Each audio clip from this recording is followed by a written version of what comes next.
Welcome back to the Craig Carton Show. Again, if you didn't see it last night, you got to check out the highlights. One of the greatest World Series games in a very, very long time. Shohei Ohtani was up to plate 9 times last night and got on base 9 times. That's got to be some kind of record. I didn't check, but I'm sure that's a record for most on base.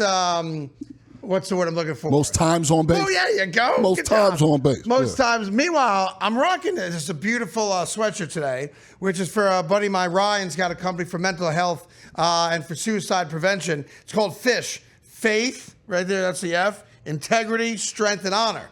And I wear this sweatshirt proudly. Great calls. My wife and daughter are watching the show right now, and tonight's the big night where I meet my daughter's boyfriend for the very first time. Yeah, he's a huge Eagles fan. And then I love him. He's good then. He's kidding. great. He's a diehard Giants fan. I like him less. He was upset last week when I talked about them dating that it came across like he was an Eagles fan. I haven't met the kid yet. I'm sure he's a great man. Okay. And I look forward to him ordering chicken tonight at the steakhouse we're going to. Most likely. Chicken parm. No. Chicken parm. Chicken. Oh. Chicken. We're going to a steakhouse for dinner.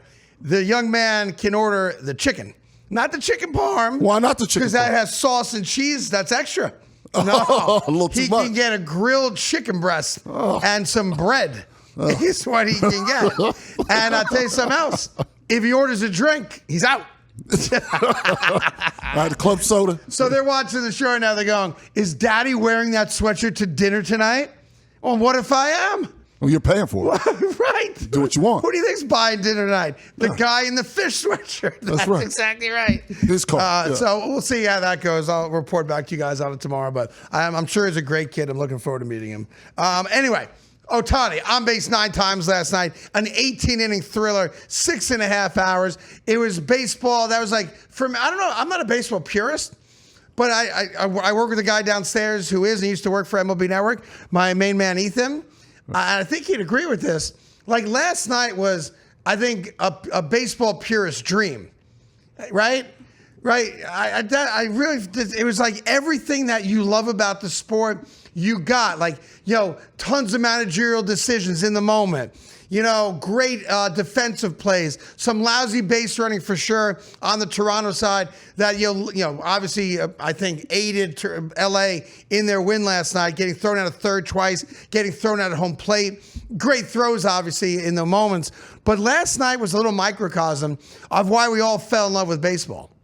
And I mean that. You had small ball. You had the big home runs. You had strategy. You had, walking the best player on the planet, which, Barry Bonds, you talked about Bonds earlier. We saw that happened to him more than anybody. There was a time, for those of you that don't know, where Barry Bonds once got intentionally walked with the bases loaded. That's how afraid they were of him swinging the bat. And it was just like, to me, everything right with the sport I grew up loving.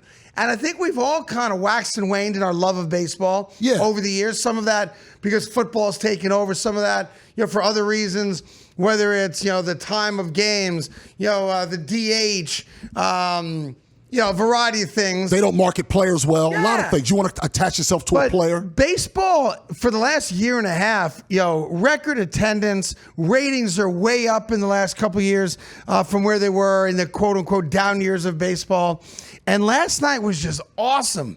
And here's what I'm waiting to see the ratings today, because we all recognize and accept that football is king in this country. And Major League Baseball understands that. And they know that last night, at Game 3 of the World Series, partially because you have a Toronto team and not like a New York team, the Yankees, Dodgers might have done better, would have done better for sure. But you still have the Dodgers. And the Dodgers are still one of the most recognized and marketable products and teams and franchises in all of Major League Baseball. But Major League Baseball last night went into the game fully aware that more people were going to watch the NFL game on Monday night with Patrick Mahomes playing. Yep. And that's just a fact. That being said, I think when the ratings come out at some point later today, we're going to be amazed by how many people did watch it. And I know we don't care about ratings all that much. The viewer doesn't. And you certainly don't care about how many people watched in Toronto. But I can tell you that if you add the Toronto number to it, or the Canadian rating to it, I think you're looking at, especially because it was a standalone event for the last 2.5 hours, almost 3 hours after the football game ended, and the football game was a blowout anyway in the fourth quarter. So I know a lot of people probably turned the football game off and either went to bed or went to the World Series. I think you're talking 15 to 20 million, which would be an absurd number for Major League Baseball for a single game, even being a World Series game. I think there's the possibility when you add the Canadian number to it, which I think is only fair because you have a Canadian team in it, that last night might be the most watched World Series game in the last 25 years. Wow. That's bold. And again, but because the football game's a blowout, the spread was no longer a concern of anyone's because they had the spread covered easily. And you got an extra 3 hours of baseball and on the West Coast in prime time. For us here, at midnight, we've got the football game off, and now we're just watching Game 3 of the World Series, and it went to 2:30 or so in the morning. But in the West Coast, that's prime time. It's perfect time for them. That's 9 to 11. You're talking about prime time viewing, and I think we are looking at what might be, and I hope I'm not way off on this, but I have a pretty good feel for ratings. Mm-hmm. I think last night's game might go down as the most watched World Series game in 25 years. Wow. Well, that's pretty impressive. Now, there is one thing I want you to address because you'll be the best to address. Yeah, go ahead. There's something that's happening online with, I think, basement-dwelling virgins. They're saying that the 4 intentional walks were, quote, bad for the sport. No, it's not. Address it. Yeah, and I figured there'd be people that are like, oh, why don't you pitch to him? It's all over. Dude, would you pitch to him? Hell no. So take out the fact that you're a virgin and sitting in your mom's basement and you're just a hater and you have nothing good going on in your life. Yeah. That's the person you just described? Yeah, and there's a bunch of them. All right, so just pretend for a minute that you're the manager of the Toronto Blue Jays. Like, the guy's got more multi-home run games this playoff season than any player in the history of baseball. He's on base every single time. And now, from the 7th inning on, you're a single hit or home run away from the game is over. So if you're the manager of the Toronto Blue Jays, it'd be malfeasance to pitch to Ohtani. Look, I'll say this. As fans who want to watch great players in big spots, we got robbed of that. Yes. And if that's your take, that as a fan, you robbed me of the moment, I agree with that 100%. That's not how you positioned it. So if that's their take, hey, that's not I'm their watching take. the game, I want to see Ohtani, I did too. That's not their take. But if you're looking at it like somehow, the game wasn't as great as I think it was, or Toronto did something wrong or dumb, well, then you got to rethink it, because just pretend you're the manager of the Blue Jays. Would you pitch to him? And I'll do you one better.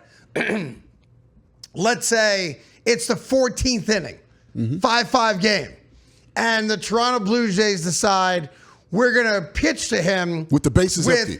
A guy out of our bullpen who by default is not our best bullpen guy. Yeah, he's not your closer. Right? He's not my closer. He's not my setup guy. It's just a guy at this point. It's just a dude who's got a live arm. Yep. Okay? That's it. If you allowed let's just say, the worst guy you have right. in your bullpen, I'm going to take a shot, but that's what it is, right? And you allowed that guy to pitch to Ohtani, and Ohtani hits the ball 500 feet out of the stadium and wins the game, the manager gets fired for that. And what would you say at that point if you're one of these basement-dwelling virgins, dudes in their basement? I even see them, because they yearn for the touch of a woman, that intentional walks should be worth 2 bases to discourage it. Stop. This is what they're doing. And it's had thousands of likes. This is what we've become. It's just stupid. It's stupid. Just because the guy writes it doesn't mean it makes sense. Right. And just because 1,000 people agree with it doesn't agree. Mean they know what the hell they're talking about. I agree. Last night, the only answer, unless the bases were loaded, obviously, was you have to walk Ohtani. Because he has proven to be the most clutch dude on the planet. Like, that's the difference between him and Aaron Judge, right? The clutch. Yeah, the clutch factor. Gene. Yeah. Aaron Judge is great in every other aspect. Ohtani's got a clutch gene that Aaron Judge doesn't have. So that's stupid. I'm glad you brought it up. Yeah. Stupid is as stupid does. Stay in your basement, please. Ugh.